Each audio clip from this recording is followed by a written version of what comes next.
Fala, meu povo! Chegamos à nossa aulinha de número 4 e, como prometido, o assunto hoje, pessoal, é funções da linguagem, beleza? Bora trabalhar? Seguinte, pessoal, terminamos a aulinha da semana passada, não é isso? Falando sobre elementos da comunicação. E a relação, certo, dos elementos da comunicação com as funções da linguagem é muito íntima. Então, uma aula depende da outra, tá certo? Por isso mesmo que, na descrição desse vídeo, vai ter aí, pessoal, um link da aula passada. E eu vou colocar aqui também, tá certo? Para que vocês possam revisar, pois uma coisa está diretamente ligada à outra, beleza? Ó, quando nós falamos em funções da linguagem, nós estamos falando das formas pelo qual utilizamos a linguagem baseada na intenção de quem fala, tá certo? E aí, então, como são 6 elementos da comunicação, serão justamente 6 funções da linguagem, beleza? Cada função da linguagem, pessoal, vai estar diretamente relacionada com um elemento da comunicação. Então, tem uma função da linguagem ligada ao emissor, como eu coloquei aqui embaixo, uma ligada ao receptor, outra à mensagem, outra ao código e outra ao canal e ao contexto, beleza? Então, uma relacionada a cada função, a cada elemento da comunicação. Para lembrar desse conteúdo, pessoal, eu coloco aqui essa imagem que na outra aula já apresentei para vocês, tá certo? O emissor, só fazendo uma releitura, uma relembrança desses temas. O emissor é quem fala, não é isso? O receptor é quem recebe a informação, a mensagem é a informação emitida, o referente é o assunto pelo qual trata essa mensagem, o código é a linguagem utilizada e o canal é o meio pelo qual essa mensagem se desenvolve, tá certo? E aí eu vou apresentar agora para vocês as funções da linguagem baseadas justamente nesses elementos da comunicação, beleza? A primeira função da linguagem, pessoal, é a função... desculpa, eu vou apresentar primeiro para vocês esse quadro aqui, ó, para ficar bem mais simples, rápido e prático. Eu terminei a aula passada com um quadro desse tipo, né? Então, é um breve resumo. A função emotiva é ligada ao emissor, o nome já diz, né, pessoal? Emotivo, o emissor é quem emite a mensagem, ou seja, carregada de subjetividade, de emoção. A função referencial é ligada ao referente. A função poética é aquela que embeleza a mensagem. A função metalinguística é a preocupada com o próprio código. A função fática é aquela do teste do canal. E a função conativa ou apelativa é aquela que se preocupa com o receptor, pois ela trabalha com argumentação. Beleza? Agora vamos às funções da linguagem propriamente dita.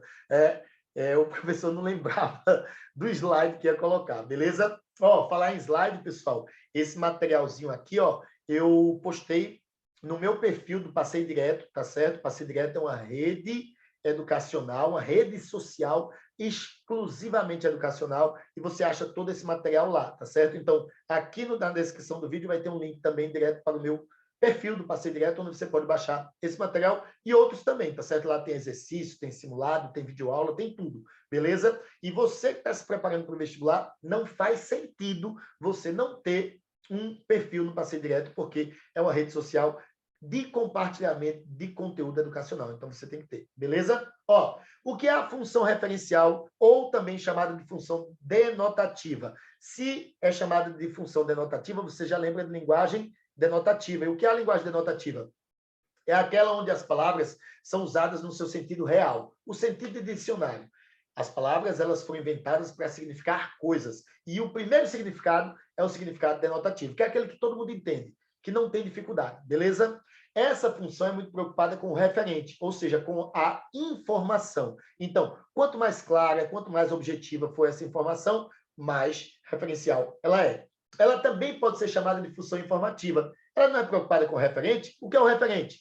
É a informação, pessoal. Então, de acordo com essa preocupação, eu tenho que expor bem minhas informações, meu assunto, e aí por isso mesmo eu prefiro utilizar uma linguagem mais informativa, que é a linguagem denotativa, que não vai haver confusão na cabeça de ninguém. Se eu falo a palavra casa no seu sentido denotativo, você entende como casa, então não causa confusão, tá ligado? Casa é casa, não causa confusão na sua mente, tá certo? Os textos de jornal, o texto de artigo científico, o texto de revista, o texto do livro didático, o texto de sites informativos são textos que carregam função referencial. Então, geralmente nas provinhas, pessoal, esse texto é uma notícia.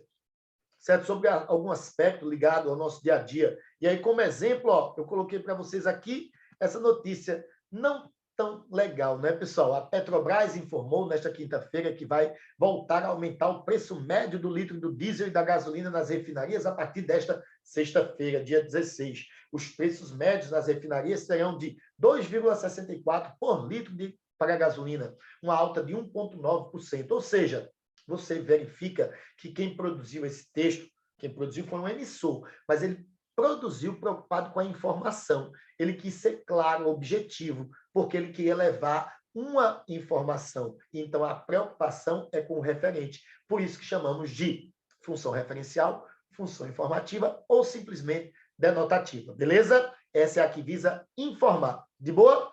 A outra função, pessoal, é a função emotiva.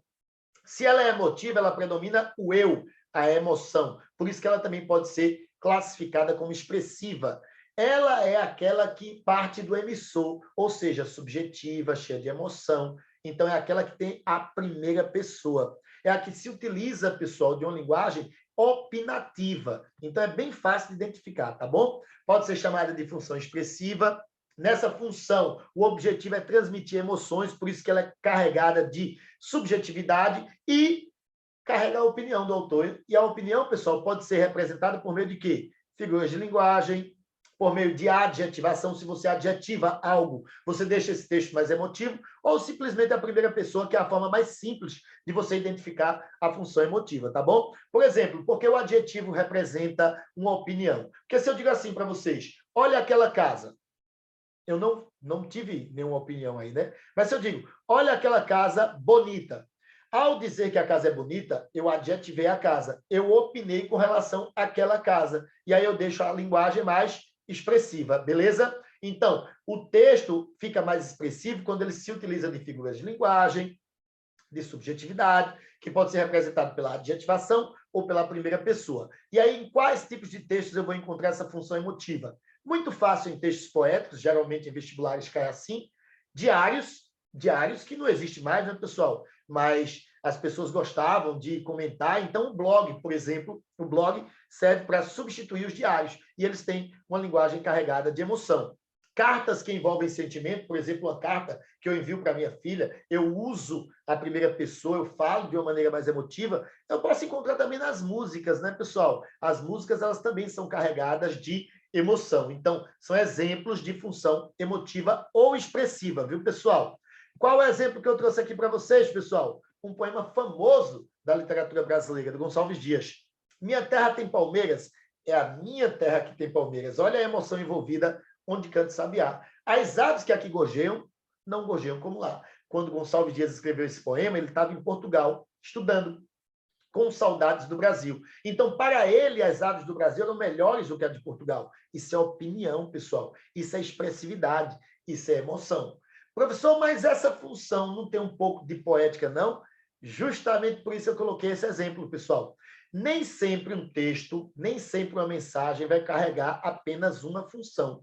Os textos, eles podem carregar mais de uma função. Neste caso aqui, eu tenho função emotiva e tenho uma função poética também estabelecida, beleza? Então, função emotiva e função poética. Inclusive, pessoal, a função poética é o assunto desse próximo slide. Quando eu falo em função poética, pessoal, eu estou falando de mensagem. Por quê? A mensagem, quando ela é embelezada, é porque o autor tem preocupação estética. E todas as vezes que ela é embelezada, é porque a preocupação é com a mensagem. Não é nem com o emissor, nem com o receptor. É o embelezamento da mensagem. Então, ó, a função poética é característica de obras literárias. Por isso que eu disse a vocês que no exemplo anterior, que era uma poesia, também tinha função poética. A preocupação em embelezar a mensagem. Para embelezar a mensagem, eu tenho vários recursos. As figuras de linguagem, metáforas, ou figuras de pensamento, ou figuras sonoras, todas elas embelezam o texto, pessoal.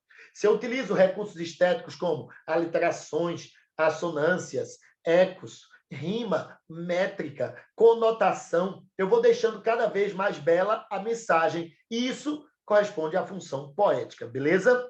A função poética, pessoal, você encontra em textos poéticos, na música também, tá certo? Em provérbios, porque muitas vezes os provérbios se utilizam de linguagem conotativa, figurativa e até da publicidade, pessoal. Então, para que vocês não fiquem surpresos em vestibulares com perguntas sobre publicidade que carreguem função poética, ó, o nosso exemplo de hoje de função poética é com a propaganda do Novo Uno, que na verdade não tem nada de novo, né? Eu busquei essa propaganda no passado, pessoal, que foi o lançamento do Novo Uno, para mostrar a vocês que quando o publicitário fez essa mensagem, novo Uno, novo tudo, a grande preocupação dele foi com a mensagem, pessoal. Ele se utilizou de uma série de recursos estéticos, como a repetição da palavra novo, como a repetição sonora das vogais uno em tudo, certo? O U e o O, que dá uma condição sonora, que é uma assonância, repetição de som vocálico.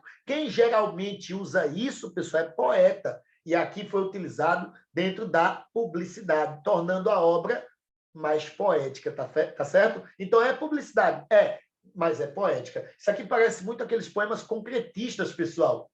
Beba Coca-Cola, beba cola, babe caco. Se ligou? Essa brincadeira sonora é algo poético, está presente nesta publicidade e, por isso, exemplo de função poética da linguagem. Beleza? A próxima função, a número 4, é a fática. E é a mais comum ao nosso dia a dia, né, pessoal? Porque todas as vezes que nós vamos nos comunicar, antes nós testamos o canal. E esse teste de canal é fundamental para saber se há a possibilidade de comunicação. Sem o teste, a gente não começa a comunicação, não é isso? Então, é a função que está preocupada em estabelecer, interromper e até terminar uma comunicação.